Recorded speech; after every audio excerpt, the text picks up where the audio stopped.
Pense um cara polêmico, mas pense um cara que assume o que fala, assume o que faz.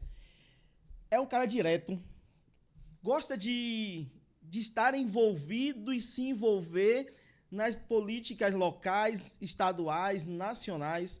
Inclusive, ele vai fazer um convite para vocês mais tarde, daqui a pouco, sobre uma programação que acho que é nesse próximo domingo. Mas, enfim, quem é esse cara? Quem é esse cara que se dedica tanto, recebe tanta porrada? Eu estava olhando o Instagram dele assim, ó. Fala, cara, como é que esse cara aguenta tudo isso? Mas a gente vai saber agora, né? Meu papo é com o Thiago Martins. Salve, Thiago. Obrigado pelo convite. É sempre uma grande oportunidade estar aqui falando para a TI TV, falando para seus ouvintes, seus telespectadores e para a nossa sociedade ilhéense, né? É sempre bom trazer informação, esclarecer as coisas que acontecem na nossa sociedade, na política. E estou aí, estou à disposição. Thiago Martins é presidente da Maramata, vamos saber daqui a pouco quem é a Maramata, né? É presidente do Partido Liberal. Mas antes de chegar nessa parte, vamos aqui, nasceu aonde? Eu sempre faço 3 perguntas, né? Nasceu aonde? Qual é a sua comida predileta e para que time você torce? Rapaz, olha, eu nasci no Rio de Janeiro, sou carioca. Minha comida predileta é complicado, cara. Um dos meus prazeres na vida é comer. Sim. Eu como tanto, eu como de tudo, que é até difícil dizer assim qual é a minha comida preferida hoje.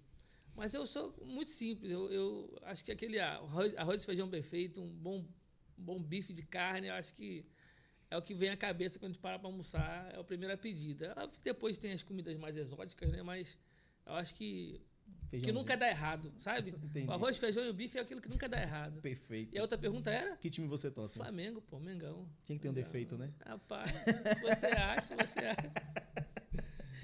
Carioca, mas você está na Bahia há quanto tempo? Vai fazer 7 anos. Por que você veio pra Bahia? Olha, eu e minha esposa, nós tínhamos 2 filhos na época. Antes de vir para a Bahia, a gente foi para o Espírito Santo. E a gente não queria criar eles naquele caos do Rio de Janeiro. O Rio de Janeiro é muito bom para você fazer negócio, para você ganhar dinheiro. Mas tudo que você ganha de dinheiro fica ali. Porque é um custo de vida muito caro para você morar bem, para você morar com segurança. E o trânsito, a vida workaholic, aquele caos todo também consome a sua saúde involuntariamente. Então, eu sou projetista, trabalho de casa, do computador, faço projeto para um monte de lugar no Brasil. Minha esposa é biomédica, então a gente tem um pouco dessa liberdade de geográfica, de local. Sim. A gente consegue trabalhar de casa. E a rede social hoje também, querendo ou não, gera um recurso através dos AdSense, através da monetização. Então, a gente tem essa liberdade financeira para poder estar onde quiser estar.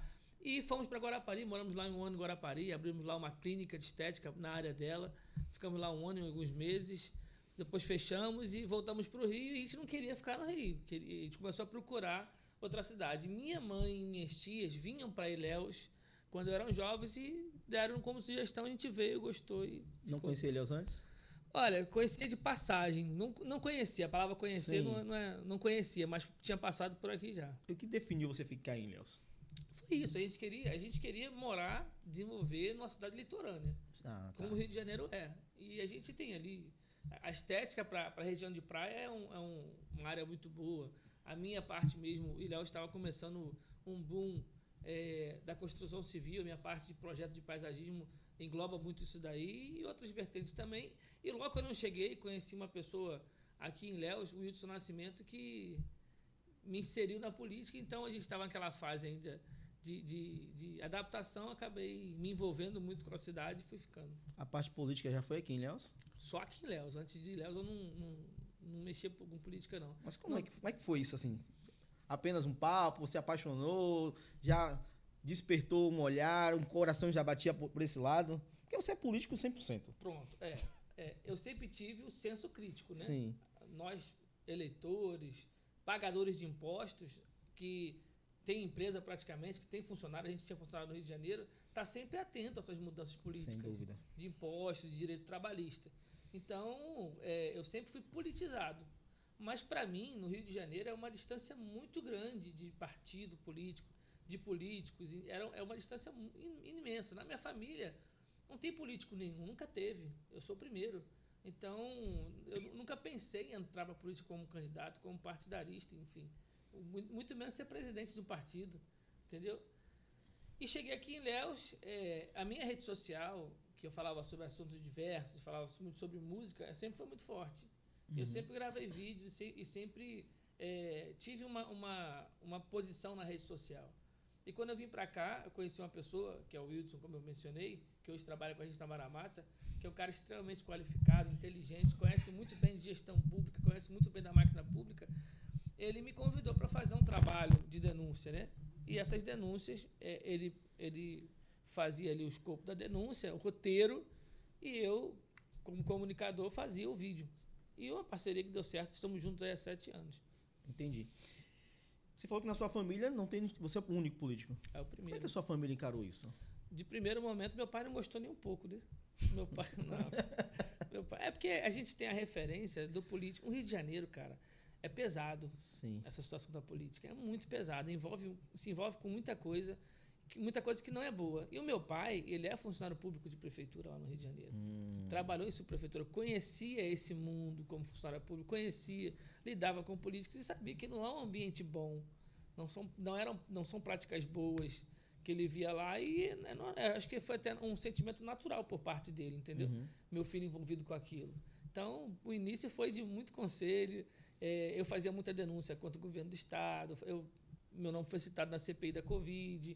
Foram processos assim, a nível de Justiça Federal. O Otto Alencar me processou na Justiça Federal. Então, eles ficavam com muito medo lá no Rio de Janeiro. Era muita ligação, meu pai me fazia. Falou, rapaz, vai devagar, não sei o quê. Mas hoje já estão mais tranquilos, o medo não passa nunca, porque você mexe com política, você mexe com o interesse dos outros, você mexe com poder, dinheiro. Então, a gente nunca está livre do perigo. Mas hoje estão muito mais tranquilos. Legal. Você foi candidato a... Uma vez você lançou a candidatura a prefeito de Ilhéus? Assim que eu cheguei na cidade, na verdade, o grupo que me acompanhava que lançou, né, Sim. o nome. Porque o cenário de Ilhéus, a gente quase não tem mais lideranças políticas, né? Muitos deles já estão ultrapassados, não estão mais na política, outros faleceram. E a cidade, ela até hoje ainda pede, ainda clama por novos nomes na política, para novas ideias. E Ilhéus quer conhecer novos caminhos, quer mudar, né? Quer renovar, como é o slogan do nosso prefeito atual aí. E, naturalmente, naquele momento em que eu fazia o embate contra Jabes, contra Mário, contra os atores políticos daquele momento, o nome foi alçado, mas eu não cheguei a ser candidato. Você pensou nessa possibilidade? Pensamos. Abriu mão por quê? Não abri mão. O partido que eu estava, na época, o presidente estadual tirou o partido de mim e deu para Jabes, deu para o grupo de Jabes. Entendi. Mais uma ligação... Foi a primeira rasteira que eu tomei na política, foi essa.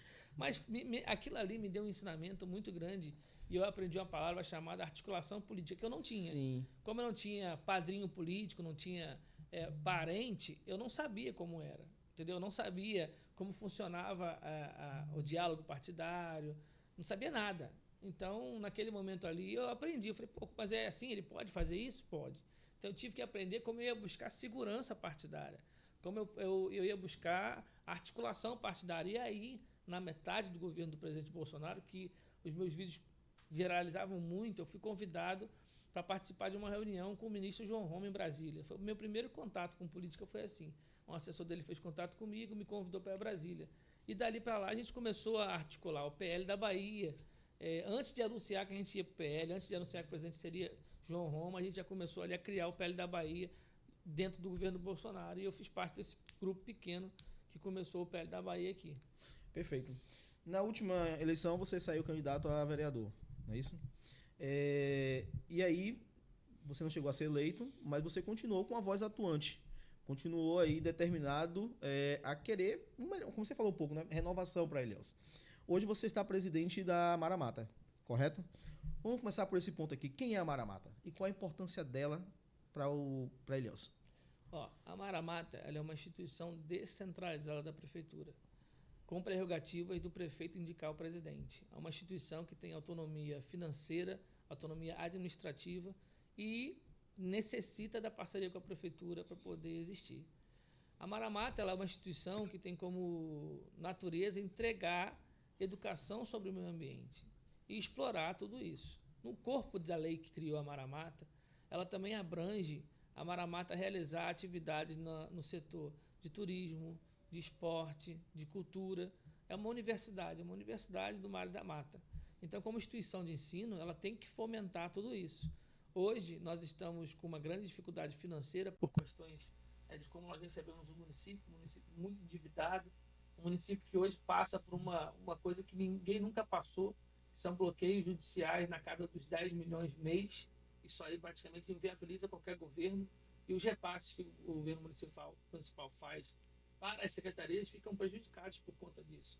Então, o prefeito tem feito aí muita articulação com deputados para trazer recursos, tem atuado com o seu grupo jurídico dentro da esfera jurídica para poder frear esses bloqueios que nesse tamanho nada se justifica. Sim. Acho que na Bahia toda eu nunca vi algo desse tamanho ser incubado dessa forma, sem a justiça não está vendo que o município precisa de um ar, do fôlego. Ela não vê essa parte da gestão, de como a gente recebeu, da ajuda que nesse início a gente precisaria ter para botar a casa em ordem.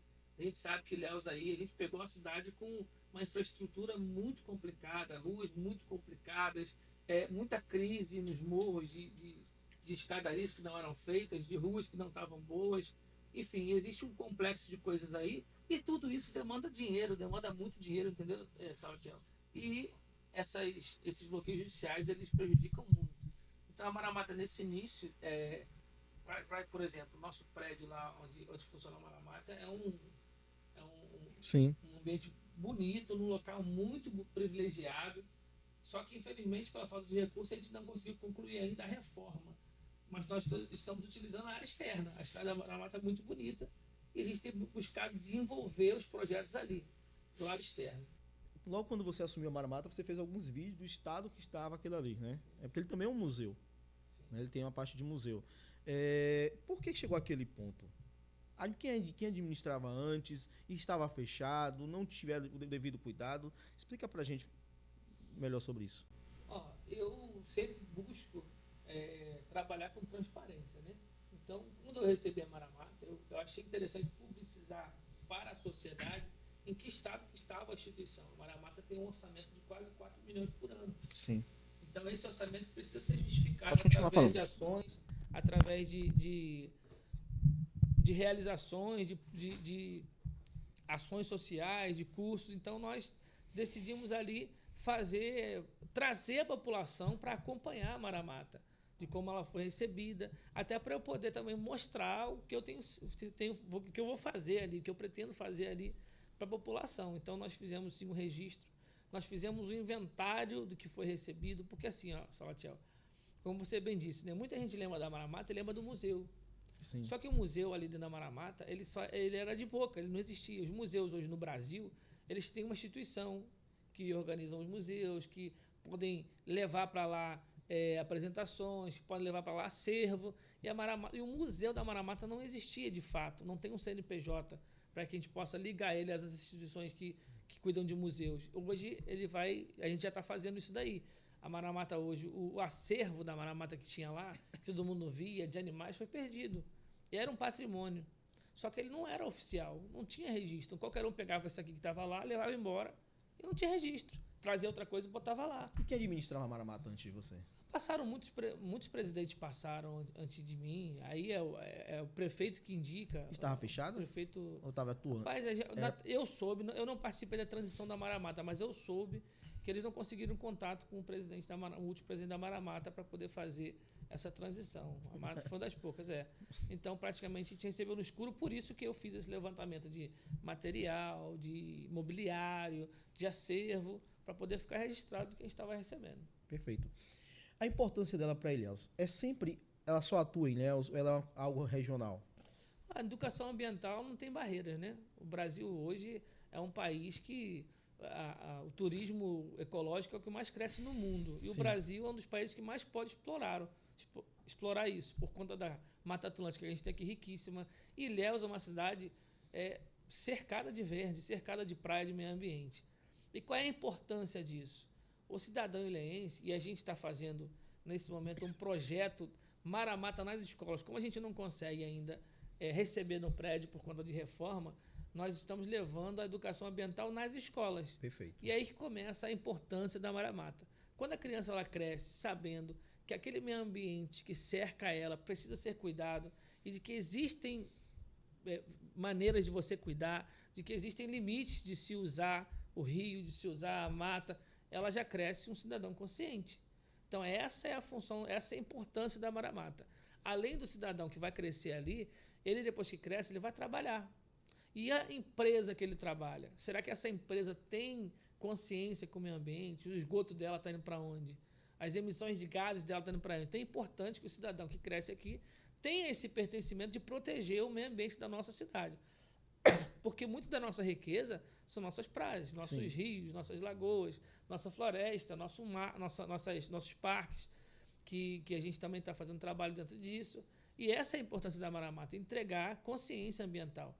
E o nosso grupo lá hoje trabalha para desenvolver coisas didáticas que possam ser levadas tanto para as escolas, depois a gente vai querer visitar os resorts, conversar com os funcionários que não tiveram essa oportunidade de receber essa educação ambiental como novos, eles vão poder receber agora como funcionários, então parceria com essas instituições que aqui trabalham para poder a gente começar a construir. E a gente tem feito um trabalho muito bom com a Secretaria de Meio Ambiente para construir esse material didático que vai ser levado para o cidadão ilhéense e principalmente para o turista que nos visita.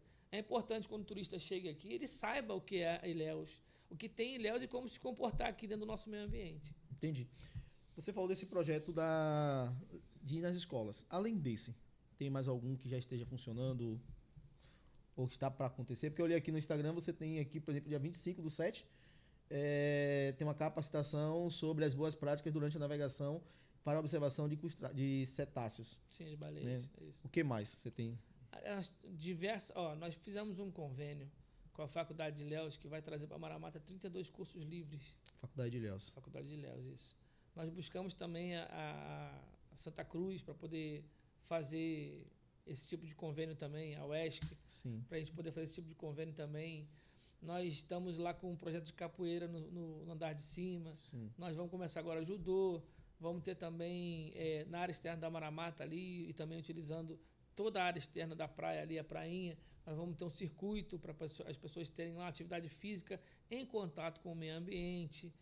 Tivemos exposição em homenagem ao Dia do Pescador. Lembra mais o que, Natan? Quintal do Museu vai começar agora também. A gente vai trazer esse acervo para o lado de fora. Vamos ter atividades ali fora. Nós estamos apoiando o turismo náutico e o esporte náutico. Inauguramos lá na Maramata uma canoa havaiana de mais de 14 metros. Vamos fazer uma rampa de 55 metros da Maramata até dentro da lagoa. Isso aí vai ser um ponto turístico novo da cidade, porque você vai tirar foto dentro da água, dentro da lagoa, vai ter no fundo a nossa ponte, que é um cartão postal. E, sem sombra de dúvidas, tem um dos mais belos pôr do sóis da nossa cidade, fica ali também. Então, é isso. A gente tem desenvolvido muita coisa lá. Temos recebido muitos parceiros da área de esporte, da área de cultura. E em breve tem muita novidade aí. Você começou falando que a Maramata ela tem uma dependência financeira, correto? Sim. Mas você tem N projetos. E tudo precisa de dinheiro. Precisa ser, de recursos para poder funcionar. Como é que é financiado isso? A prefeitura faz um repasse mensal para a Maramata. E a gente está sempre dialogando. Inclusive, ontem eu tive uma reunião com o secretário de gestão sobre isso. É questão de consciência nesse momento, né? Sim. O QDD da Maramata, dentro do orçamento, ele é um QDD de R$300 mil mensais. Sim. Hoje nós estamos recebendo um terço disso, cerca de R$100 mil. Só que 40 mil mais encargos já são salários, não é para a gente utilizar em projetos.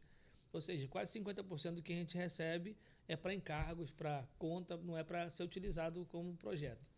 Só que, como eu expliquei no início, é uma fase de conscientização, Sim. que a gente precisa entender que tem que, de fato, enxugar os custos e a gente está realizando como pode realizar. Grandes são e muito bem-vindos são os parceiros que têm ido lá, que têm ajudado nas nossas atividades e a gente está construindo dessa forma. Perfeito. Qual o maior desafio para a gente a Maramata hoje ainda? Você tem? Deixar um legado, né? Nós temos que deixar um legado, resgatar a imagem da Maramata, que infelizmente, pelos governos passados, muita gente ainda chama a Maramata de mamata, porque foi um lugar para cabide de emprego. Como eu te falei, uma instituição com R$4 milhões de orçamento. Você, nos últimos anos, pelo menos eu estou aqui há 7, eu não vi muita atividade lá. A população fica muito chateada, né? Ainda tem muita gente que relembra as épocas de Soane, que foi um bom presidente lá, acho que foi um dos presidentes que mais desenvolveu projetos ali. E muitos desses projetos a gente tem ouvido população que vai lá, que viveu isso com ele, para poder resgatar. E, como eu falei, o maior desafio é esse. Primeiro financeiro, depois nos superar a cada dia para poder fazer projetos melhores, trazer a população a participar. Eu quero muito que a população ali de Nova Brasília já estão muito ativos da Mara Mata, mas trazer o Pontal, o Nelson Costa, o pessoal da região toda ali, o pessoal da Zona Norte, para poder conhecer também a Mara Mata e desenvolver com a gente. Tem horário de visita? Ou fica Funcionamos de 9, né, às 15 horas. Mas assim, estamos num furacão, tem hora que a gente sai de lá 5, 6 horas, chega mais cedo. O horário de funcionamento é isso, mas a gente chega às vezes mais cedo lá, por conta das demandas, e raramente está saindo 3 horas. Imagina. É quase 5, 6 horas, às vezes até à noite, porque tem muita reunião na prefeitura também. Tá. Quando você fala desse furacão, dessa movimentação intensa que está acontecendo lá, você também não é só presidente da Mara Mata, não está só presidente da Mara Mata, mas também é presidente do PL. Sim. Né? E o PL é o partido do ex-presidente Jair Bolsonaro. Está no olho do furacão. Né? Toda essa discussão política, jurídica, enfim. Como é que você consegue alinhar isso e ter tempo para Mara Mata e ainda para ser o presidente do partido? Eu tenho focado mais as pautas do partido na parte da noite e nos finais de semana. Uhum. Então, durante a semana, o fluxo de trabalho na prefeitura é muito grande. O prefeito tem desenvolvido muito projeto e, independente da secretaria, todo mundo ajuda todo mundo. Então, a gente está sempre participativo de todas as secretarias, de todos os projetos. Se um secretário inaugura ou faz o projeto, a gente está lá para apoiar. Então, o volume de atividades está muito grande. Então, durante a semana, até a tarde, a gente está focado na prefeitura. E à noite, eu tiro um tempo para poder falar com os presidentes municipais de outras cidades. Final de semana, eu tento visitar uma cidade ou outra. E é dessa forma que a gente tem se organizado aí esse ano pré-eleitoral.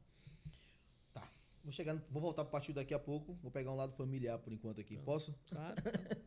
Você sai do Rio para viver uma vida mais tranquila, né? Quando da família, todas essas questões. Vem para Ilhéus, aí você tem a Mara Mata, tem o partido, né? Que te envolve. Você falou, durante o dia você está mais voltado aqui a Mara Mata, à noite você está mais voltado à questão dos partidos. E a família? Como é que você consegue equilibrar isso aqui? E os puxões de orelha da esposa, como é que fica? Não, eu tenho... Tudo isso só dá certo por conta da esposa que eu tenho. É uma parceira de vida, assim, que Perfeito. É maravilhosa, não tenho que tirar. Ela, e quem me acompanha na política sabe que ela sempre está comigo. Meus filhos sempre estão comigo, nos eventos de política, nas caminhadas. Então, eu vivo com ele, eu sou um cara muito caseiro, você não vai me ver em bar, não vai me ver em nada pela rua aí, é trabalho, casa. Então, o momento que eu tenho, que eu não estou fazendo as atividades, eu estou com eles. E é óbvio que, de tempo em tempo, a gente tira um tempo para a família. Agora, tanto a Mara Mata, que é a gestão pública, quanto o partido, eles são os nossos projetos de vida hoje. Sim. Nós escolhemos isso daí, eles gostam, meus filhos são também muito politizados, o Gabriel, o mais velho, já participou de muita coisa também, ele assiste o jornal comigo e comenta as falas do jornalista, ele tem cada vez mais aprendido sobre política, com certeza muito em breve vai estar também emitindo suas opiniões por aí. Quantos anos? Está com 13. Então, já tem opinião formada, é bolsonarista? Não, bolsonarista. Tá dando. Se fosse de esquerda, como é que seria? Aí tem que ser. Lá em casa, a democracia é tão grande que são 3 filhos. O mais novinho, de 5 anos, é botafoguense. Sim. A minha menina é vascaína e o meu filho é flamenguista. Certo. E eles usam camisa do Botafogo, do Vasco lá em casa tranquilamente. Lá não tem essa besteira. Mas não. uma bandeira vermelha? Seria complicado, né? Mas a gente entregaria na mão de Deus, né? Você sabe o que faz. Vamos pegar aqui agora a sua atuação como presidente do Partido Liberal e toda essa questão nacional. Até que ponto Ilhéus ela é influenciada por todas essas questões que estão políticas e jurídicas no âmbito nacional? Até que ponto, nesse primeiro momento, Ilhéus é ou não é afetada sobre isso? Olha, o que sustenta a máquina pública é o imposto que é produzido pelo cidadão. Sim. Democracia é a opinião e a vontade da maioria, não é isso? Sim.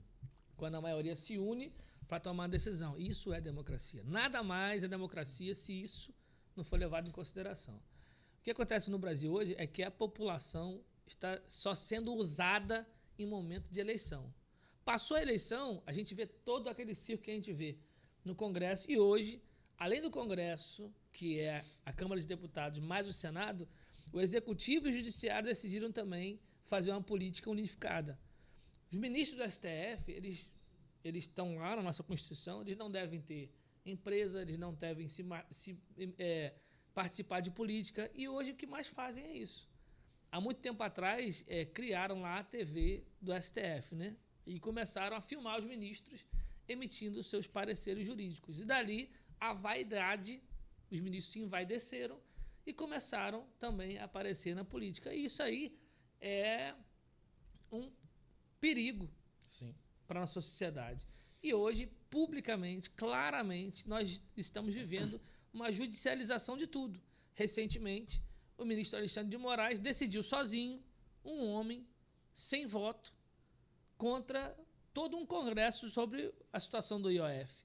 Então, nós temos um executivo que é eleito para fazer as políticas públicas. O aumento do IOF é uma política pública econômica, é dever e direito do executivo criar essa política pública sobre o IOF, e é dever também do parlamento dar limites a isso, porque as leis que vão ali reger esse aumento ou não são criadas pelo nosso Congresso.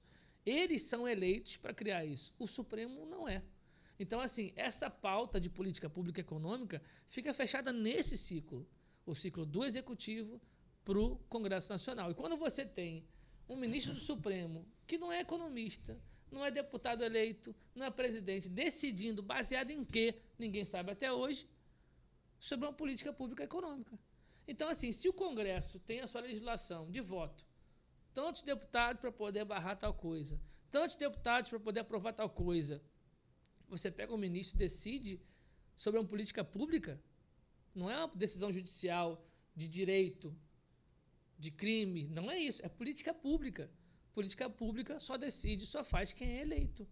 Entendi. Entendeu? Então, assim, nós temos uma judicialização de pautas públicas, de políticas públicas, e isso é errado. Nós temos hoje um julgamento. Nós vivemos um Brasil, Salatiel, que antes de Bolsonaro existir, vamos pegar todo o passado do Brasil de corrupção, de político, tá todo mundo solto. Não tem ninguém preso. Deputado com dinheiro na cueca, com dinheiro em apartamento, pega em grampo, tá todo mundo solto. E envolvido na política. Envolvido na política estão neste governo. Sim. O Lupe do escândalo do INSS. Pega o governo Dilma, por que ele caiu? Por conta de corrupção, de desvio de dinheiro. E ninguém faz um senso crítico sobre isso. O Bolsonaro foi impedido de indicar o diretor da Polícia Federal, Ramagem, na época. Prerrogativa do Executivo indicar o diretor. Um homem com ficha limpa, um homem com uma passagem muito boa, para se chegar ao cargo de direção na Polícia Federal tem que ter um currículo muito bom, foi proibido. Mas aí um cara que já foi afastado por corrupção, indiciado, pode ser ministro de novo. E eu estou dando o exemplo do Lupe, mas tem vários outros. Então, assim, nós vivemos um governo que só nesse mês que passou foi fraude nos pescadores, no seguro dos pescadores, agora mais 2 bilhões de fraude no BPC, teve o escândalo do INSS e vai ter mais coisa por aí. Ontem o Correio... E eles querem prender... Um déficit de 2 bilhões. Os Correios, não, as nossas estatais voltaram a dar prejuízo. Mas para isso, para eles é normal. Para o sistema de corrupção unido, unificado, isso é normal, essa é a natureza deles. E aí você tenta prender agora um ex-presidente que depois de 6 anos, 6 não, 7, já estamos no 3º ano do governo Lula, né? Não se fala em corrupção, ele não está respondendo o processo de corrupção. Então, para mim, ataque à democracia é você roubar da saúde, porque você ataca o povo. Você roubar da educação, você ataca o povo. Você tira a oportunidade da população de ter saúde, de ter educação, de ter trabalho. Isso é ataque à democracia. O que a direita fez foi expor a sua opinião pública contra o PT por motivos óbvios. Olha o que está voltando, olha o que governa o nosso país hoje. Você não consegue sentar na TV e não ouvir que estão roubando de novo. E é normal. Eu vou prender o presidente porque ele atacou a instituição. Atacou como? Emitindo uma opinião agora? Então a palavra é pior do que o desvio de recurso da pandemia, por exemplo. Nós tivemos aqui o governador Rui Costa, que se aliou a outros governadores petistas pelo Brasil, montaram um consórcio Nordeste que parecia mais uma quadrilha, porque desviaram 200 milhões de reais, só que na Bahia foi 50, e ficou por isso mesmo. Recentemente denunciaram uma fazenda que o Rui comprou aqui na Bahia e ficou por isso mesmo. Então, ataque à democracia não é roubar o povo. Ataque à democracia é ter opinião contrária ao Supremo. É ter opinião contrária ao governo federal. Isso é inadmissível. Você considera isso uma censura? As pessoas... Ontem eu vi uma entrevista, para falar, você está falando aí, não é censura ainda. A ditadura, a censura, ela não começa assim, ó, cala a boca, corta todo mundo. Não é assim. Primeiro eles vão dizer o que você pode falar ou não. É assim que começa.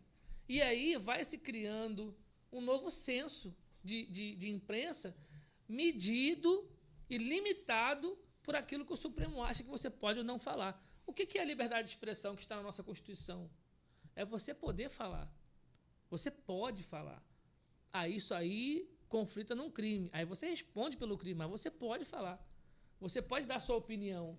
Se eu, por acaso, nessa entrevista aqui, Salatia, falar que você te ofender de alguma forma, ou te acusar de alguma coisa, depois nós vamos para a justiça. E você processa. E você tem que provar. E eu tenho que me defender. E aí tem o devido processo legal que passa por todas as fases do direito. Hoje nós temos pessoas presas porque rabiscaram uma estátua. Então, somente isso. Eu acho que quem invadiu lá, eu fui militar, eu tenho um ensinamento público muito claro. Invadiu o prédio público, depredou o prédio público, é crime. Sim. É vandalismo. Tem que responder por isso. São crimes que vão pegar aí 5 anos. Aí você cumpre um terço, cumpre 1 ano e pouco. Ou, a depender do que foi, você cumpre com medidas protetivas, com assistência social, enfim. Tem gente pegando 18 anos, cara. Nem bandido está ficando isso tudo na cadeia. Senhoras voltaram agora para a prisão com 75 anos de idade. Não oferecem risco a ninguém. Pessoas sem antecedentes criminais. Isso não existe. Hoje nós temos uma ferramenta que é o ChatGPT. É uma inteligência artificial que ela só se atualiza diariamente. Sim. É o local hoje que você tem lá confiabilidade. Você joga lá. Quais são as provas concretas contra o presidente Bolsonaro? Ele fala, não tem. Existem narrativas, não tem prova. Ele não estava aqui, não fizeram reunião para invadir nada, não houve golpe de Estado. A minuta do golpe, que eles chamam de minuta do golpe, mas é uma minuta sobre estado de sítio, que ele falava isso publicamente. Só que para você impor um estado de sítio, não é ele que impõe, é ele com as Forças Armadas, com o Congresso Nacional. Nem sentaram para falar sobre isso. Algum doido imprimiu um documento do Google e a minuta do golpe não foi feita por ele. Ela está no Google até hoje. Sim. Ela tem erros ortográficos. O nome do Supremo está escrito errado. Não houve reunião, formação de quadrilha para tentar dar nada. Não houve. E aí os caras pegam e pegam pontas soltas, criam o delator de todo esse circo aí, que é o Cid. Já mudou de opinião 8 vezes, não tem mais validade nenhuma. Já disse publicamente que foi forçado a falar, vazou um trecho da entrevista do Alexandre de Moraes, dizendo que a família dele pudesse ser presa se ele não falasse o que ele queria. E é normal. Se isso não é censura, se isso não é os primórdios de uma ditadura, eu não sei o que é. Tem gente que tem que se limitar ao que fala na televisão hoje. Sim. Não pode mais falar desse jeito. Não pode. Isso é início de censura. Não tem outro nome. Fernandinho Beiramar deu entrevista. Richthofen deu entrevista. Lula, quando estava preso, deu entrevista. O Bolsonaro está solto e não pode falar para a imprensa. Um ex-presidente da República. Isso é censura. Por que ele não pode? Não tem justificativa para isso. E detalhe, é tão absurdo que se você pegar e repostar um vídeo dele, você toma um processo também. Isso é um absurdo, pô. Isso aí não existe. A censura, ela é o primeiro passo para uma ditadura? A censura é uma das ferramentas, então? O que a rede social trouxe? No passado, você tinha como veículo de comunicação só a imprensa tradicional. Sim. A televisão, que recebe rios de dinheiro das estatais nacionais. Então, nitidamente, você tinha ali um direcionamento de pensamento. Como que o governo quer que a população pense sobre tal assunto? Você fazia uma campanha de televisão e despejava aquela informação sobre a população. A rede social quebrou Sim. as pernas dessa criação de pensamento social, de domínio de pensamento social. Hoje eu falo com você aqui o que eu quero, você tem um canal, você transmite isso e a internet não tem barreiras. Sim. A gente faz aqui uma puta da entrevista, todo mundo, rapaz, que entrevista boa, e começa. Por que ela começa a compartilhar? Porque aquilo reflete o que ela está sentindo. Às vezes você fala uma coisa aqui com clareza, que a pessoa sabe também, ela só não sabe falar como você fala. Mas aquilo representa ela, e ela pega, começa a compartilhar. Só que aquilo é uma verdade explícita, Sim. que saiu do seio de pessoas comuns, no ambiente de um bairro comum, não é um produto planejado, editado pela imprensa, não, é o povo falando. E só que eles não querem isso, eles querem eles determinar. Então, quando o governo começa a dizer o que você pode fazer, o que você pode falar, onde está a sua liberdade? Isso é uma censura. Você está sendo censurado. E quando você dá poder a um Supremo defender, seja um partido ou um político, logo, meu amigo, você não vai poder estar reclamando do seu prefeito. Aí sabe por quê? Porque você chega num posto de saúde, não tem médico lá. Aí viraliza um vídeo, você dizendo que tem médico lá. Daqui a pouco aparece o prefeito dizendo que tinha um médico lá. E aí? A justiça vai dar razão pro prefeito. Aí você toma um processo. É assim que começa, pô. Aí você toma 50 mil. Caraca, Thiago foi multado em 50 mil reais. Vou falar nada, vou ficar calado. Chega num posto, não vai mais reclamar, ninguém vai reclamar. E aí começa a ser desse jeito, pô. Chega numa escola, não tem professor. E aí a narrativa, quem é que vale? É a sua ou é da prefeitura? A justiça está ficando do lado do político, que não tem nada exemplo no Brasil. Não tem nada funcionando no nosso país. Um município, como a gente recebeu dessa vez aí. Se tivesse justiça, ele não estava preocupado com o Bolsonaro. Estava preocupado com os aposentados que estão aí tomando prejuízo. Com os cortes nas escolas. Com o rombo da saúde. Já falaram, os aposentados futuramente não vão receber aposentadoria, não tem dinheiro.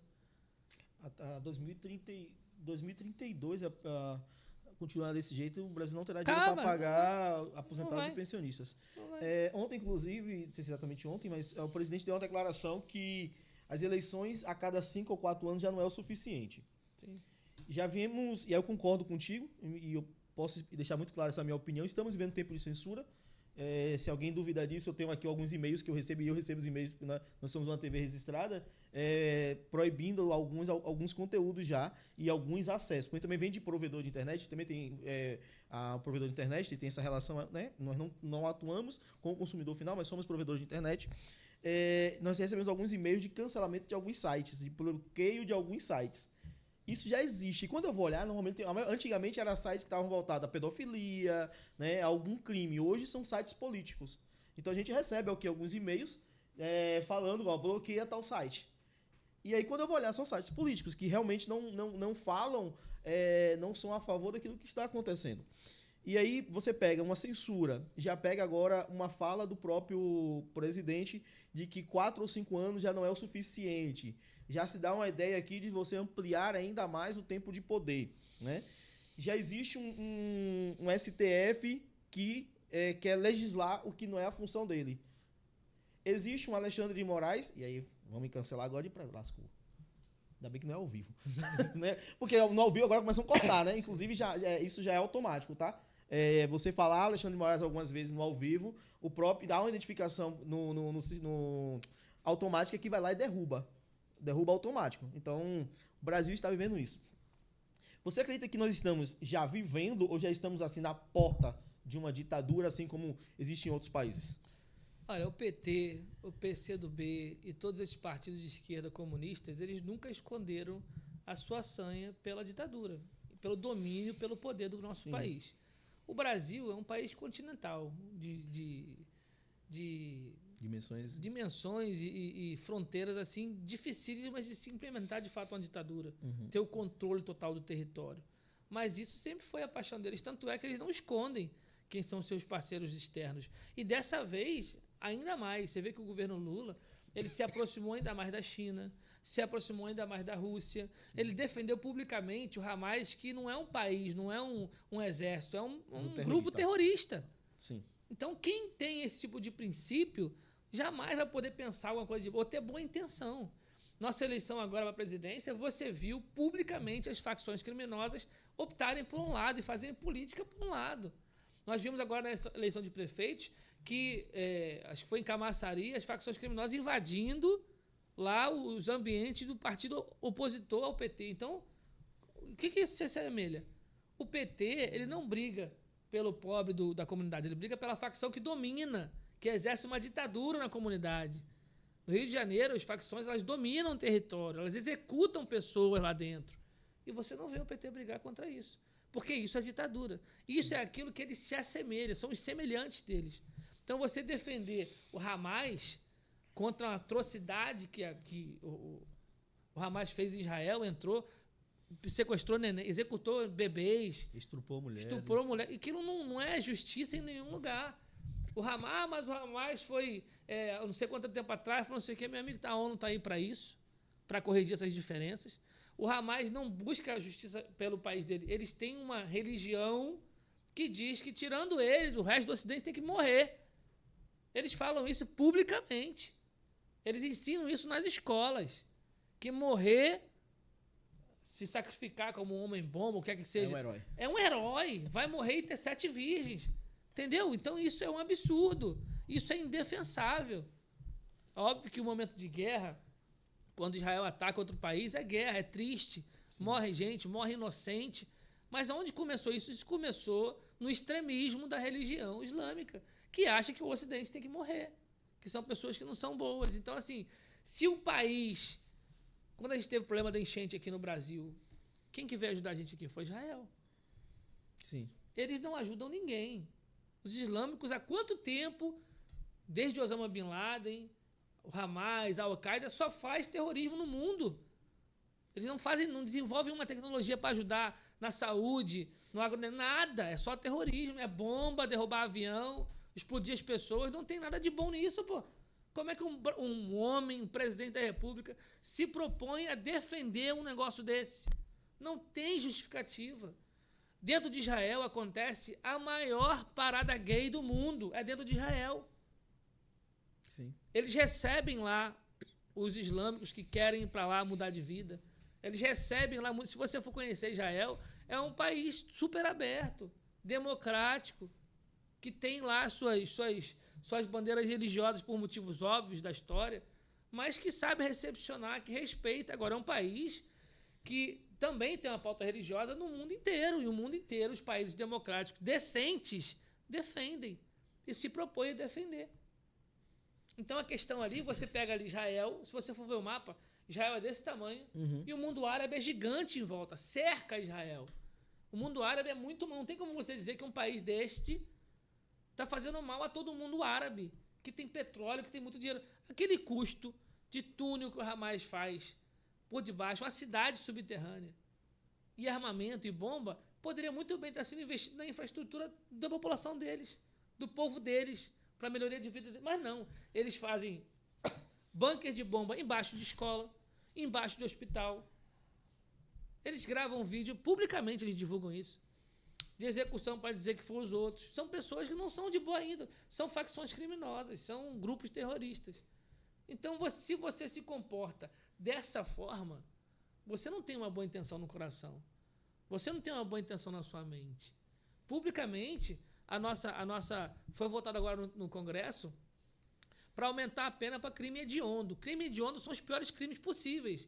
Quem ficou contra isso? O PT. A esquerda não queria aumentar a pena para crime hediondo. Que boa intenção tem uma ideologia dessa? Nenhuma, pô.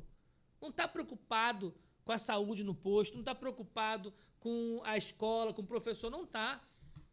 Aqui o nosso governador estava dizendo que o professor que reprova é ditador.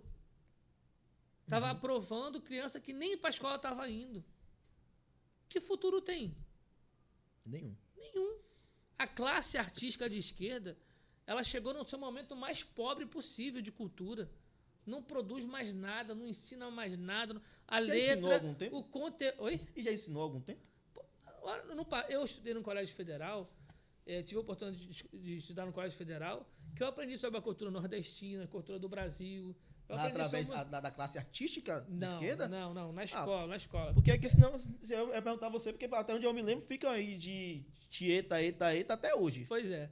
Então, assim, e da Lei Rouanet. Chegamos num ponto que só se fala de sexo, facção criminosa, droga. Esses dias prenderam o Oruan E eu tava vendo ele falar, não, a gente conta a realidade da favela. Não, meu amigo, eu cresci em favela. Você tem lá a Rocinha, 1 milhão de moradores. Você tem 50 jovens que viraram bandido. Numa favela de 2 milhões, que pelo menos aí 100 mil jovens decidiram ir trabalhar. A história deles não serve, então. Tem que contar a história do bandido. Então, a história do jovem bandido da comunidade é o que representa a comunidade. Claro que não, pô. Eu decidi trabalhar, meus primos decidiram trabalhar. A minoria virou bandido, porque é vagabundo. Então, não é a história. O cara da comunidade, a história dele não é essa, não. De que portou fuzil. Não, ele escolheu a vida errada. Mas a grande maioria, mesmo sem ter a oportunidade, decide trabalhar, constituir família, porque vê o pessoal morrendo lá dentro. Como é que acontece? E, como eu falei no início, a ditadura imposta dentro do morro é uma coisa assim absurda. E tem apoio político. Massivo. Só consegue, na verdade, subsistir, continuar subsistindo por conta do apoio político. Eu participei de uma operação no Rio de Janeiro, em área militar, da invasão do Complexo do Alemão, onde a gente foi tomar o território. E ali dentro eu conhecia um pouco mais de como era a política com as facções, os grupos políticos que estavam lá, as ONGs financiadas por deputados e partidos de esquerda, elas estavam ali só para poder defender os bandidos. Entendi. Não estava nem aí para a população que estava no meio do fogo cruzado. Era para defender a vida do vagabundo. Porra, pelo amor de Deus, pô. Ponto. Ontem, a senadora Damares, junto com os senadores da oposição, fez uma coletiva de imprensa e disse que, a partir de ontem, né, o Senado ele vai lutar, ele vai buscar o impeachment de Alexandre de Moraes. Sim.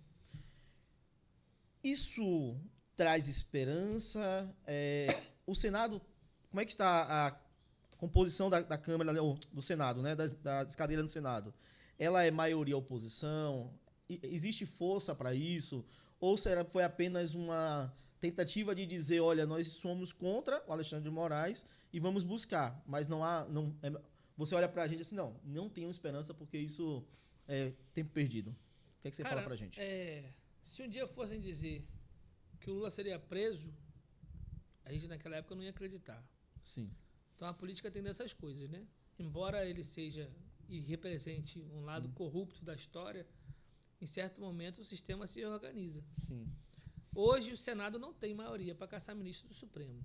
O grande problema é qual é o receio ou o medo que se tem em relação ao Supremo. Nitidamente, publicamente, por exemplo, Hugo Mota, quando foi contra a vontade do Supremo, quase que imediatamente baixaram a operação na casa da família, do pai, da mãe, e fizeram um alvoroço na rua, na família dele. É exatamente isso. É uma relação de chantagem. Ou você faz o que eu quero, ou a gente vai investigar você, vai prender você por conta disso, aquilo, outro. Isso precisa parar. Isso precisa acabar. Então, hoje, o ministro Alexandre de Moraes, ele constrange tanto os outros ministros que estão ali dentro, porque ele decidiu ter um protagonismo absurdo, um poder que... Ele fala sobre tudo, né? É o superministro. Então, isso constrange o Senado, porque o Senado, que deveria dar limites aos ministros, é papel do Senado votar o impeachment e falar sobre isso, e trago uma instabilidade econômica e jurídica para o país muito grande. Por que econômica? Porque, por exemplo, quando uma empresa ou um setor vai investir no Brasil e busca ali as políticas públicas e econômicas para poder fazer esse investimento, ele precisa da garantia jurídica de que aquelas leis vão funcionar para ele. Que aquelas leis que você propôs para ele poder investir no Brasil, ele vai ter garantia. Sim. E hoje o ministro, como eu acabei de falar, o caso do IOF, decide por ele mesmo, sozinho, o que vai ser feito. E isso traz uma instabilidade jurídica e econômica para o nosso país. Ou seja, é um prejuízo incontável. Nós temos aí essa situação para Bolsonaro agora, que não é pelo Bolsonaro. Entenda uma coisa. O nosso país, ele se diz democrático. Existem tratados internacionais que trazem benefícios para países que se propõem a caminhar como uma democracia. O nosso país escolheu, agora com o governo Lula, se aproximar de ditaduras, como eu falei, da China, da Rússia, e decidiu, recentemente, Lula falou publicamente, no BRICS, que é um aglomerado de países que não tem como aliado os Estados Unidos não vê com bons olhos, tirar o dólar. Ué, se eu sou os Estados Unidos, você não vai mais usar a minha moeda e você vai ser aliado dos meus opositores, eu não quero mais negócio com você. O Trump não fez nada contra o Brasil ainda. Se você tem 100% de isenção que eu te dou porque você se propõe a caminhar dentro daquilo que a gente combinou, beleza. Agora, se você começa a descumprir, eu não tenho mais por que te dar isenção.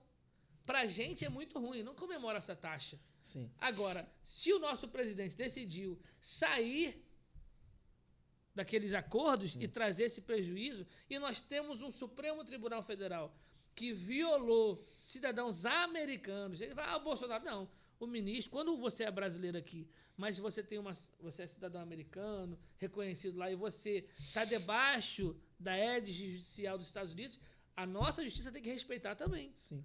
O Alexandre de Moraes, ele é tão sem noção que ele queria que as plataformas proibissem, dentro dos Estados Unidos, veiculação de perfil de brasileiros. Não existe isso, amigo. Não existe isso. E ele foi informado, e ele foi notificado, e ele, cagou. Ele está achando que essa bagunça que eles fazem no Brasil vai ser em qualquer lugar, e não vai. Então tem uma Suprema Corte tensionando, não é o Trump, é a maior potência econômica e bélica do mundo. Nós somos soberanos. Nós não somos soberanos. O que é soberania? Você ter autonomia de matriz energética para alimentar o seu país, você ter autonomia militar e alimentar. Então nós não somos soberanos. Nós vivemos de acordos internacionais. Quando teve o problema da guerra, que o Bolsonaro foi falar com o Putin para trazer os fertilizantes, nós somos dependentes para poder produzir. Então não existe essa autonomia. De que vale a autonomia se a gente vai ficar desempregado? Se a comida não a gente vai conseguir comprar? Não existe mais essa soberania. Nós vivemos de acordos internacionais. Acordos mundiais que precisam ser respeitados. Você só sai de um acordo se ele estiver te trazendo prejuízo e tiver um outro parceiro que te proporcione. É assim na vida também. Sim. Uma condição melhor. Você não pode usar políticas econômicas internacionais para fazer política. Não pode, pô. E ele, como presidente dos Estados Unidos, que está vendo a sua moeda ser descartada de um grupo, não tem por que dar benefício, não tem por que dar parceria. Entendi. Nós temos aqui um país governado por Lula, esquerda. Nós temos um estado governado pelo grupo aqui do PT, de esquerda. Mas nós temos Ilhéus, que hoje é governado por Valderico Júnior e tem feito um trabalho bom, um bom início de governo, por sinal. Mas ele é do grupo opositor. Ele hoje é apoiado por ACM, né? ACM Neto, e podemos se dizer de direita. Acredito que... Vou deixar isso claro, porque às vezes ficam... No Brasil, infelizmente, dividiram o lado aqui, né? Direita e esquerda. Você também será candidato a... Posso falar? Pode, claro. Será candidato a deputado estadual nas próximas eleições.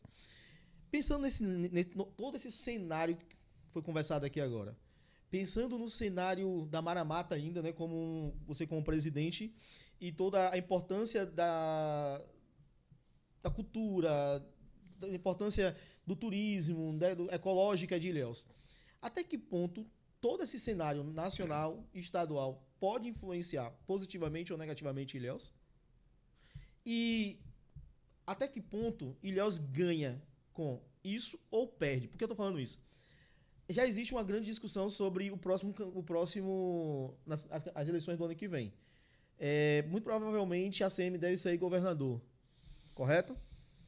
Mas há essa discussão aqui de que o cenário nacional, e aí eu vou falar a minha palavra, tá, gente? Já bem claro na palavra dele, que eu falo que o processo vem para mim, para até te isentar. Existe uma compra de votos, existe já uma compra muito clara de votos. E aí nós estou falando assim de programas sociais que tem que existir, mas com muito mais cuidado. Mas vão se criando meio mundo de coisa aí, né? Inclusive agora uma deputada do PT, nos últimos 10 dias aí lançou um projeto de lei que eles estão titulando de Bolsa Bandido, né?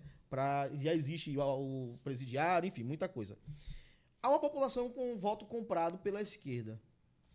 Há um governo na Ilhéus que é de direita, que tem o apoio de ACM Neto. Ilhéus vai continuar, ou melhor, vai ser forte? Não vai? Até que ponto isso vai influenciar de fato a qualidade de vida, o turismo, a economia, a cultura da nossa cidade de Ilhéus? Rapaz, isso não deveria acontecer, né? Em relação ao governo ser de uma pauta diferente da nossa. Sim. E isso impactar negativamente para o município. Mas é muito claro que depois que o Valderico ganhou, o governo do estado se retirou do nosso município. Sim. Obras paradas, falta de repasse, não tem parceria econômica. E eu vou aqui dizer que eu acho curioso, volto a dizer, a parte dos bloqueios judiciais. Eu acho isso aí uma forma de você politizar, de você inviabilizar uma gestão que é a oposição ao governo do estado.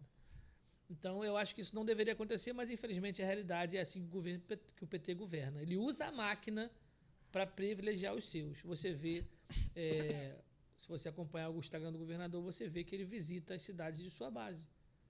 E tem mais entrega, tem mais investimento nas cidades de sua base. Isso é uso da máquina pública. E, como você falou, isso é compra de votos. Sim. Você usa a máquina pública para poder beneficiar a sua base. Isso não é gestão. Isso é politicagem com o uso da vida do cidadão, com a saúde do cidadão, com a educação do cidadão. Então, nós temos aí essa barreira. Mas eu acho, Salatiel, que são sacrifícios necessários a se fazer para a gente poder mudar. O PT governa a Bahia, vai fazer 20 anos, não é isso? Nós vivemos aí os piores momentos e foi piorando cada vez mais. Começou com o Jacques, o Otto também, foi governador, não foi? Otto não, acho que não. Foi Jacques, Rui e Jerônimo. E agora Jerônimo. Um pior que o outro. Entendeu? Um pior que o outro. Foi decrescendo isso daí de uma forma muito terrível. Então, nós chegamos num governador hoje que praticamente tudo que ele fala não tem embasamento nenhum, não tem tecnicidade nenhuma, não tem dados, não tem números. É simplesmente insulto e palavras soltas ao vento. Você vê que a Bahia não tem um projeto de segurança pública. É o pior índice de educação do país. Não tem um projeto de educação, não tem um projeto de saúde. Simplesmente vivem apagando incêndio dos nossos hospitais. Você vê aqui, ó. Ontem fui levar minha filha no materno, ali no materno, um menino quebrou o braço. Eu estava conversando lá com a médica, ele provavelmente vai ter que ir para Conquista ou Salvador para poder operar. A região cacaueira inteira não tem condição de fazer uma operação numa criança, de um osso. E recém-inaugurado também. É um absurdo isso. Um cidadão precisar sair da nossa região para fazer uma operação, cara. É um absurdo. Onde está indo o dinheiro da saúde da Bahia? Isso não existe. Uma região uma região como a nossa não tem um hospital completo. E que recebe gente do mundo inteiro. Não tem justificativa. Um hospital dentro de uma cidade turística que recebe gente do mundo inteiro não tem estrutura. Você imagina como é que a cabeça do turista cai num passeio desse aqui, quebra o braço, precisa operar. Rapaz, você vai ter que viajar para Salvador. Imagina um absurdo disso. É um absurdo, pô. Então, essa é a Bahia que a gente vive hoje. E você vai ver a parte da educação. Professor que não... Enfim, é uma estrutura assim inimaginável. O governo que a gente vive hoje, como você falou, o governo de centro-direita, ele tem essa visão de ter mais compromisso, mais responsabilidade, vai ter os seus problemas, vai ter os seus defeitos, mas é um pensamento de vamos fazer o que é certo, vamos botar o projeto em prática, e aí depois que esse projeto foi executado, vai ter observação de um lado, observação de outro, e a gente vai lapidando, isso é normal na vida. Ninguém vai acertar 100% ou acertar de primeira, mas existe pelo menos ali a consciência de gestão de que tem que ser feito para dar certo.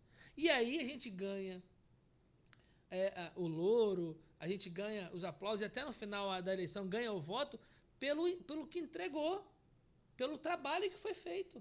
E a população pode julgar. E é diferente quando você brinca com a fome da população. Bota eles passando fome, bota eles necessitados para o momento de eleição comprar a vida deles. Isso aí é criminoso. Eu não vejo de outra forma, como você mesmo falou e eu endosso, como uma compra de voto muito cruel. Então ele já sofre com isso e vai continuar sofrendo se o comando nacional e estadual continuar do jeito que está. Eu acho que uma gestão inteligente e uma gestão consciente consegue fazer um bom governo. Mais limitado. para quem é Ilhéus. Claro né? que quando você tem parceiro, se você, eu faço aqui, eu tenho esse montante de dinheiro, eu faço isso. Se você vier com outro montante de dinheiro, eu vou fazer mais coisa. E governo federal, eu vou fazer mais coisa. Mas o cara que é consciente, que pega o dinheiro e bota onde tem que botar, ele vai pelo menos fazer ali o mínimo. O que eu sempre falo, olha, se a gente poder, por exemplo, investir na saúde do nosso município, isso traz qualidade de vida. Você chegar num posto e ter a certeza de que vai ter um médico lá, de que você vai poder fazer o tratamento, tomar um remédio, isso já passa uma sensação muito melhor. Você cuidar da limpeza da cidade, como o secretário de Serviços Urbanos hoje, o Cacá, tem feito de uma maneira muito boa, a limpeza da cidade, você tem aquele impacto, você percebe no comportamento do governo que mudou. Não ficou mil maravilhas, mas o comportamento do governo mudou. E isso dá credibilidade para você ter mais 4 anos, depois fazer um sucessor, e ali você estipular um projeto de cidade, que não se faz em 4 anos e em 8. Entendeu? Então, esse é o modelo correto. Você mostrar diferença. E eu acho que a gente tem feito isso nesse primeiro início aí. Dia 27 agora teremos uma carreata contra a censura e a perseguição política em apoio ao ex-presidente Jair Bolsonaro. É uma ação sua, né, cabeçada como presidente do PL. Você acredita que vai dar certo? E antes de você responder, deixa eu fazer logo minha pergunta dentro disso. Tem muita gente que gostaria de estar presente, mas vive refém hoje, né? Tem um medo da represária.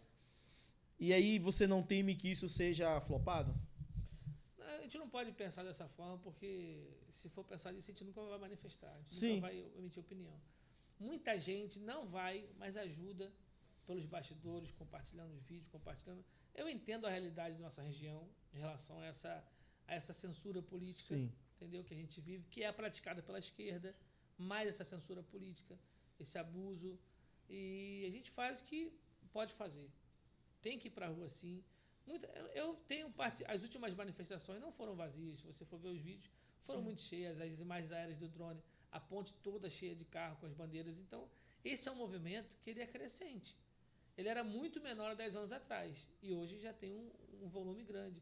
E esse enforcamento da justiça em cima do cidadão, e que hoje está representado na pessoa do presidente, está gerando uma inflamação.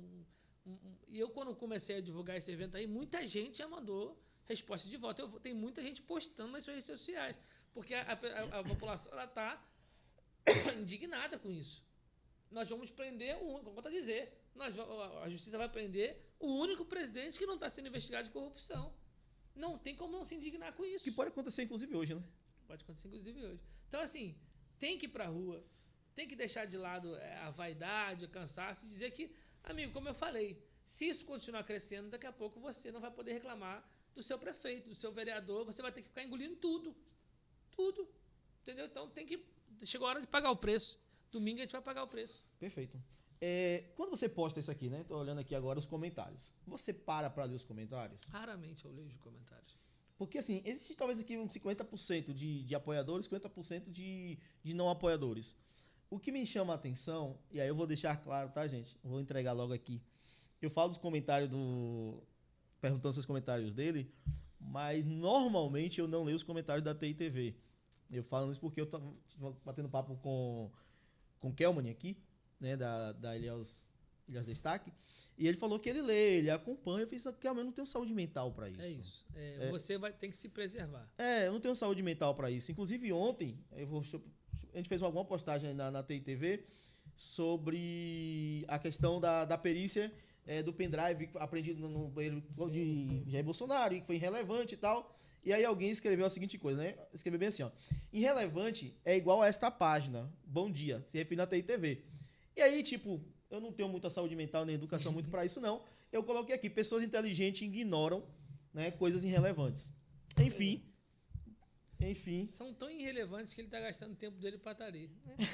É isso, ó. Se você for consumir essas opiniões, esses pensamentos, é complicado, cara. A rede social adoece muita gente. E é assim, tem de tudo, entendeu? Tem de tudo. Quando eu cheguei aqui em Ilhéus, essa página que tem aqui, Ilhéus de Depré, o pessoal lá atacava a minha família, atacaram os meus filhos, chamavam meus filhos de sulistas brancos. Esses filhos são brancos, privilegiados. Ridículo. Entendeu? Então, assim, preconceituoso. se eu for fazer isso, se eu for começar a debater com isso, eu não vou fazer outra coisa. Sim. Porque se eu posto vídeo lá, 40 mil curtidas, 2 mil comentários, tem um monte de gente lá se pegando. Você vai ler os comentários, o pessoal está se matando nos comentários. Então, se eu for entrar naquilo ali, eu vou adoecer. Sim. Eu vou adoecer, eu vou gastar um tempo que não vai adiantar nada. Então, eu não leio, eu não bloqueio também. O pessoal que comenta lá contra, eu deixo comentar contra. Dá engajamento, que fica um ou outro se batendo, isso dá engajamento. Sim. Então, eu não bloqueio ninguém, também não respondo ninguém. Está lá, aberto para cada um emitir sua opinião. A gente está terminando aqui, mas eu quero fazer a seguinte pergunta. Bolsonaro sendo preso, se ele for preso. E aí, a minha opinião é que, diante do cenário que está, não por questão de justiça, do que é justo, na verdade, mas uma questão de poder, há uma grande possibilidade dele ser preso. Que cenário será depois de uma prisão de Bolsonaro? Eu falo isso porque a gente está acompanhando algumas notícias aqui, caminhoneiros já estão querendo parar, né? Algumas instituições estão querendo parar. Como é que você vê um cenário de bonança, de paz, de tranquilidade, de luta ou um caos? Olha, o Bolsonaro, o mundo acompanha o Brasil desde sempre. Sim. A nossa política interna, os casos de corrupção, os presidentes, o Lula preso, o Lula impeachment, o Dilma impeachmentada, os casos, sempre acompanhou. Eu acho que vai ficar muito ruim para o nosso país ter o Bolsonaro preso, não tendo esse passado Sim. de corrupção, de crime, sabe? Muito pelo contrário, dentro da gestão dele, os números são públicos. A gente teve avanços enormes, economicamente, como nação, sabe? Então, o mundo acompanhou isso. Sim. Existe a politicagem ideológica de outros países que também pensam diferente ideologicamente, mas nunca deixaram de fazer acordos com o Brasil por conta de ideologia. Sim. Então, o mundo conheceu o Bolsonaro. Não é uma pessoa que eles estão criticando aqui dentro. O mundo conheceu o Bolsonaro. E o Bolsonaro foi alencado como uma das grandes lideranças mundiais e a maior da nossa América. Então, é um fato assim que vai, sem sombra de dúvidas, chocar o mundo, que hoje não fala muito sobre isso, mas quando for preso, vão começar a falar sobre isso. Mas peraí, por que ele foi preso? Como é que foi esse golpe que não teve reunião, não teve premeditação, não teve exército, não teve, ele nem vai estava? Como é que foi isso? Como é que um presidente está sendo preso por golpe e você não tem nada que traga solidez para essa acusação? O presidente, aí você vai começar, inclusive é o único presidente que não fez corrupção, que não alimentou o sistema. Pronto, está respondido. Então seria um tiro no pé da esquerda? Seria um tiro no pé para o país, cara. Isso aí vai impactar negativamente para todo mundo. Porque assim... Inclusive, os Estados Unidos disse que se o Bolsonaro, pelo menos, não participar da eleição, existe o risco dos Estados Unidos não reconhecerem a eleição do Brasil. E isso é muito grave. Porque isso aí... A OTAN, essa semana, falou que está emitindo um comunicado para os países da OTAN pararem ou reduzirem de fazer comércio com o nosso país. Ou seja, além dos Estados Unidos, os países da OTAN também vão. E a OTAN é uma organização militar. Sim. Você tá jogando o Brasil no colo militar de China, Rússia, entendeu? O perigo que isso tá? O Brasil está deixando de se aliar às democracias mundiais e se aliando às ditaduras. Qual é o futuro do país? Entendeu? Então, olha o movimento que está acontecendo nesse momento. É muito perigoso. Então, não permitir que o Bolsonaro concorra, e aí vamos dizer, mas ele está além do crime de 8 de janeiro, tem a inexigibilidade dele, que se deu por conta de uma reunião com o embaixador, que a embaixada ela é comunicação entre países presidente e presidente. Quem tem essa autonomia de falar com o embaixador, de convocar o embaixador, é o presidente da República. Ou seja, para o mundo aí fora, peraí, ele está inelegível porque ele fez uma reunião com o embaixador. Como assim? Porque ele questionou, e a democracia, você poder questionar é democrático. Sim. O processo eleitoral, tendo um passado que todo mundo questionou o processo eleitoral. O Dino, todo mundo, Flávio Dino, toda a esquerda questionou o sistema eleitoral em algum momento. E é democrático questionar. Não existe ataque. Não existe prender ministro do TSE, matar ministro do TSE, não aceitar. Não existe. Ele aceitou o resultado da eleição. No momento, ele só não quis passar a faixa, porque o cidadão ganhou a eleição, a pessoa se exclui, porque representa o passado de corrupção do país. Mas ele aceitou o resultado. Ele entregou o governo no momento certo. Ele nomeou, ainda no seu governo, ministros do Lula. O da defesa foi um. Então ele aceitou. Como é que você vai falar que o cara deu golpe? Como é que você vai falar que o cara atacou a instituição com palavras? O mundo não vai entender isso. Sim. O nosso país, infelizmente, nós temos uma população que não teve acesso a muito estudo. Não teve muito estudo. Então, isso acontece por isso. Essa falta de entendimento. Só que lá fora não, amigo. O mundo vai começar a especular sobre o Brasil e vai colocar o Brasil numa situação muito ruim sobre isso daí. Sim. E aí começam as sanções. Os ditadores, eles não estão nem aí. Na China, quando você vai visitar a China, tem um local onde você pode ir. O resto você não pode visitar. Eles escondem a parte pobre da China, comunista socialista. Eles escondem o lado do país que você não pode acessar. Cuba, Venezuela, não estão nem aí para a qualidade de vida da população. Venezuela tem quantidade de pão que você pode comprar por dia. Não tem acesso a papel higiênico. E não estão nem aí. Vivem como se isso fosse normal. E aqui no Brasil não vai ser diferente se isso acontecer. O Lula, o PT, que hoje já vive aí gastando milhões do povo brasileiro, está nem aí se a Bahia hoje não tem um médico para cuidar da criança numa região como a região Cacaubeira. Eles não estão nem aí. Se o crime está crescendo aqui, eles querem estar no poder. Então, eles assumem. Para eles, isso daí é um projeto de vida. Se você for ver o PT, o Lula teve, acho que ano passado, ano retrasado, teve o encontro do socialismo, do comunismo, alguma coisa assim, que o Lula falou no púlpito que ele é comunista, de que ele é parceiro da ditadura, falou do púlpito, falou lá do... E ninguém falou nada. O cara assumindo. O Bolsonaro é ditador, que não deu golpe, não impôs censura nem nada, mas o Lula, que é parceiro da ditadura, é democrático, defensor da democracia. Perfeito. Coisa de otário. Nós temos aí um presidente, né, do seu partido, que é o ex-presidente Jair Bolsonaro, proibido de diversas coisas, censura, enfim. Mas nós temos um Tarcísio de Freitas.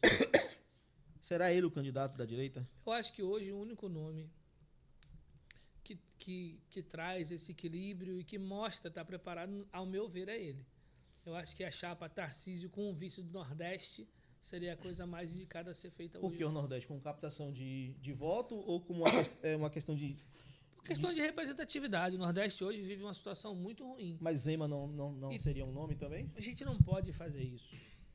Porque assim, o Brasil precisa se sentir representado nessa chapa para ela dar certo. Uhum. O Tarcísio é um nome que cresceu na direita, que cresceu em São Paulo, que hoje é um país dentro do Brasil, tem a sua viabilidade política dentro do circuito político, mas o povo precisa conhecer. O Nordeste pouco conhece o Tarcísio ainda. Nós que somos de direita conhecemos o perfil dele, mas ele precisa. E o Nordeste vive uma situação de atraso muito grande. Ter um vice-presidente para ajudar a evoluir o Nordeste é importante. Mas quem seria do Nordeste que teria esse destaque hoje? Aí tem que achar. Tem que buscar esse nome aí. Eu acho que seria importante, eu acho que seria inteligente politicamente. Sim. Entendeu? O Nordeste ele tá mais voltado para a esquerda. Isso é fato. Por conta de tudo isso que a gente conversou aqui na mesa. Então é importante, é estratégico politicamente que a gente... Você vê, a eleição do Lula para o Bolsonaro foi de 2 milhões de votos de diferença. Foi quase nada. Quase um empate técnico. Sim. E muitos desses votos se deram aqui na Bahia, se deram no Nordeste. Então é importante corrigir esse repasse estratégico. O Tarcísio ele é um cara muito bem preparado como gestor, mostrou isso como ministro, mostrou isso agora como governador, mas politicamente, e aí tem o fator que é a capilaridade eleitoral, Sim.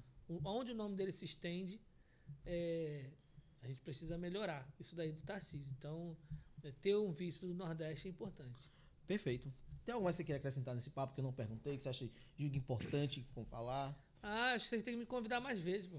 Eu tenho que voltar a casa é sua, cadê a chave? Entrega a chave pra ele. Não, vamos fazer isso mais vezes pra gente poder estar sempre falando sobre... Porque não é a minha área política, né? Eu tô aqui, de ousado. Como é que não é entrevista dessa aí? Como é que fluiu bem? Como é que não era dele? Não, é isso mesmo.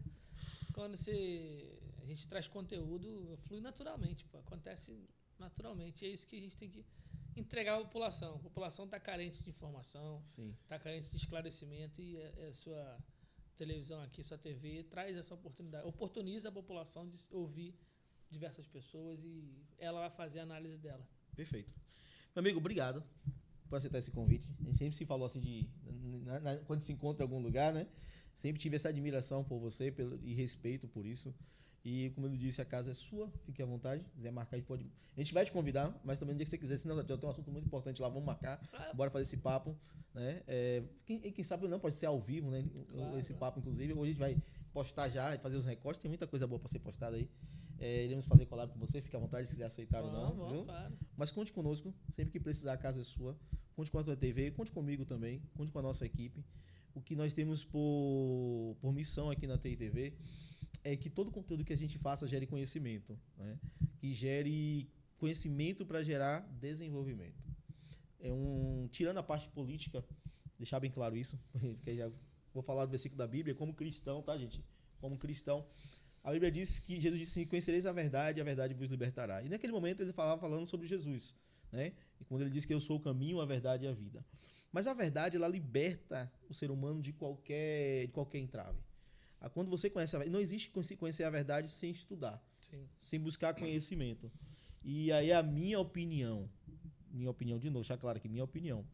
Quando você trabalha, quando nós estamos inseridos em um meio político, e esse meio político diz que mesmo a criança não indo à escola, ele tem que ser aprovado, ele tem que passar de ano, né? Que era o termo que se usava no meu tempo. Ele tem que mudar de série, ele tem que avançar. Está deixando claro que não quer que desenvolva conhecimento. E a TITV pensa pelo lado contrário. Precisamos estudar, precisamos conhecer, precisamos nos debruçar diante de todo esse mar de informações que temos hoje. E hoje não há desculpa, porque a internet está popularizada. Né? Você pode acessar o Google, você pode acessar o ChatGPT. Não há mais necessidade, como no meu tempo, que também foi o seu tempo, de ter que ir à biblioteca, pesquisar, pegar uma enciclopédia Barça para poder estudar alguma coisa.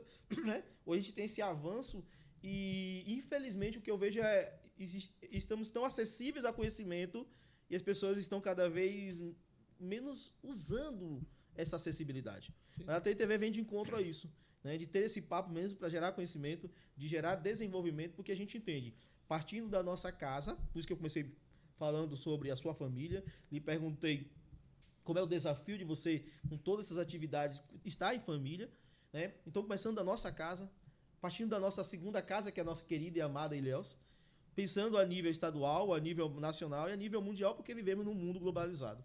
Muito obrigado por estar aqui, muito obrigado por trazer conhecimento que com certeza vai gerar desenvolvimento, reflexões para a vida de agora em diante. E conte com a gente.